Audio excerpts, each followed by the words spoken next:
offers a proactive approach to maintaining and protecting visual health. It plays a critical role in slowing down the progress of myopia, reducing the risk of severe myopic complications such as retinal detachment, glaucoma, cataract, and myopic macular degeneration, all of which can lead to irreversible vision loss.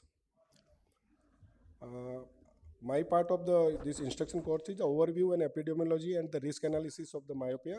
Myopia management is a developing issue that might look intimidating to the parents, but it can be simplified by using essential concept. We will teach you the communication tools we have built to communicate research treatment and result information with parents in order to help you build your own flourishing myopia management practice as we have.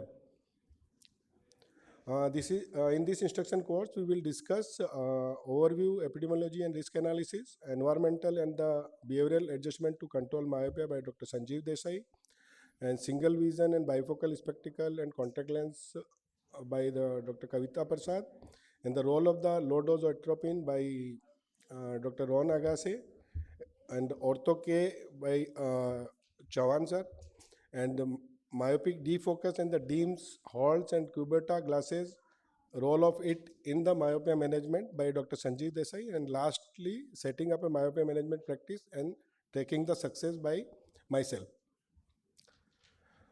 This is some figures about myopia. In 2016, around 28% of the world population suffering from the myopia, and it's gone around 50% by 2050. In 2016 study by Halton et al. Reported that figures, and they also reported that in 2010 the 3% of the population had high myopia, and that is in 2050 10% of the population or 1 billion people will have high myopia and be at risk of vision impairment and the blindness. Risk of pathology: if the number increase, the risk of pathology increase significantly. Myopic macular degeneration risk increased by 126 times higher than the normal individual. Chances of the retinal detachment increased by 21 times higher to the normal person, and chances of the cataract in high myopic is 5 times higher. Successful management of myopia starts before vision correction is needed. When your patient presents a routine eye examination without any concerning vision problem, a child at risk of developing myopia is called a pre-myops. Here are the risk factors for myopia onset. Age should be less than 9 years. Refractive errors less plus refraction than expected for age, and the parents myopia, at least one parents with myopia. Ethnicity, East Asian countries. Time spent outdoor less than 1.5 hours per day, and the time spent on near work more than 2.5 hours per day. And once a child is already myopic, the research indicates they are likely to progress. The risk factors for myopia onset and progression are similar with some addition, like esophoria and accommodation leg and intermittent exotropia is also causes the progression of the myopia. Managing myopia progression, we should include 3 categories like optic contact lenses, optical spectacles, and pharmacological strategies. The following factors should be considered while choosing between these options. Different individuals will react to myopia control in different ways. A therapy, for example, may entirely halt advancement in one individual but be useless in another. Setting reasonable expectation with the patient and their family is critical. In optical contact lenses, we available modules are the multifocal contact lenses and orthokeratology. Optical spectacles for myopia management available nowadays is executive bifocals, progressive additional lenses, peripheral defocus spectacles. In pharmacological categories, the low dose atropine from 0.01% atropine is available in India, but low dose 0.025% and 0.05% is still not available in India. Multifocal soft contact lenses have an average reduction in rate of myopia progression by 25 to 72% according to the study done by Alert 2000 in 2006. The advantage of multifocal contact lenses: cosmetic and lifestyle benefit compared to the spectacles. Contact lenses align with the eye and move with the visual axis, ensuring the peripheral retina receives the treatment.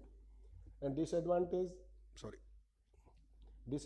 of the multifocal contact lenses: quality of vision may be reduced with multifocal contact lenses as compared to single vision lenses, and infection and other contact lenses complications are the part of the multifocal contact lenses.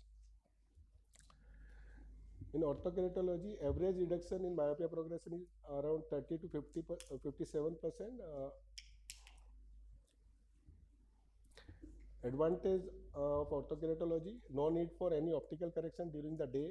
Treatment zone is better aligned with visual axis compared to spectacle based treatment.